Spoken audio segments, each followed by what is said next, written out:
Okay, so if I want to get the perfect fit to fit in here, in fact, I want to make it just a hair bit loose so it just plops right in. So what I want to do is I'm going to line this line here up with the edge of that. And if I look up here, that should be about the perfect width. If I cut that line right off, it should fit right in. If it doesn't, and it's off by just a bit because it's a little bit heavy, I'll just take another little fine cut on it.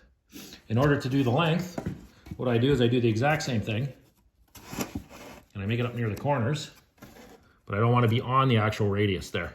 And what I'm going to do is I'm just going to mark it like this. And then I'm going to take it and I'm going to cut it out. What I've done is I've adjusted my fence. And basically what I've done is on the inside of the tooth here, I've lined it up with the line here. That should get me pretty close to where I want to be.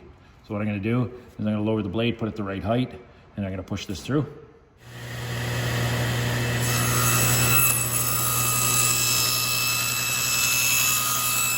I don't want to push this piece now that I've cut it through here, because what happens if it gets a little weight on me like that and it racks on me, what's going to do is it's going to bind and kick back on me, which I don't want it to do. It can ruin the piece and I could get hurt.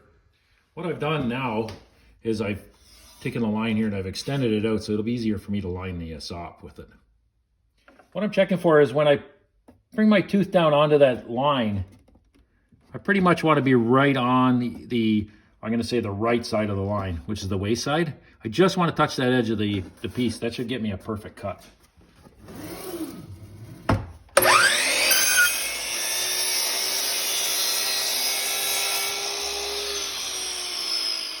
On the round corners here, what I did is I put a square up against here and I just extended these lines. I could use a chisel, come in along, make a score line along either side of it, give it a little tap of the hammer right along those lines, and I could pare it out and I could make it square. But for this particular exercise, I'm not going to bother doing that. It doesn't have to be perfect in here, but I want to figure out what the actual radius of the circle is. So I'm going to show you how to do that. With the bit itself, basically what I want to do is that first thing I need to do is I need to find the diameter of the bit, which is from the tip of this to the tip of that. So if I put it on here and I put the tape measure, it measures 1.25 inches. So what I need in order to use my compass and make a circle on the outside edge here to fit the pattern is I need to find the radius, which is 1/2 inch. So in order to calculate that easy, what you can do is you take 1/2 of 1, which is 1/2 inch. 1/2 of a quarter is 1/8 inch. So a half is actually 4/8.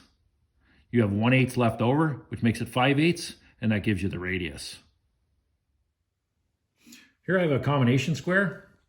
What I'm going to do is I know that my radius is 5/8. I've set this to 5/8 here. So I'm going to make a little line here. Speed the things up. And I'll come in from the corner here. And if I flip it over, I'll find that I have much better control of this. And that's what I do.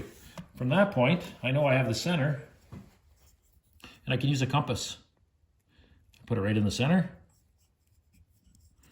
I wind it into where I want.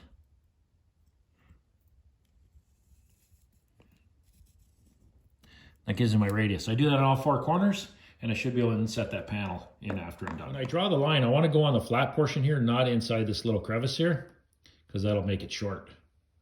So what I do is I just come across that line there, and I'm good to go. When you're on a disc sander, it's rotating like this. You don't want to be on this side. If I push my piece up against it, it might take it and throw it. So you always work off this side. And I'm just going to round the corners.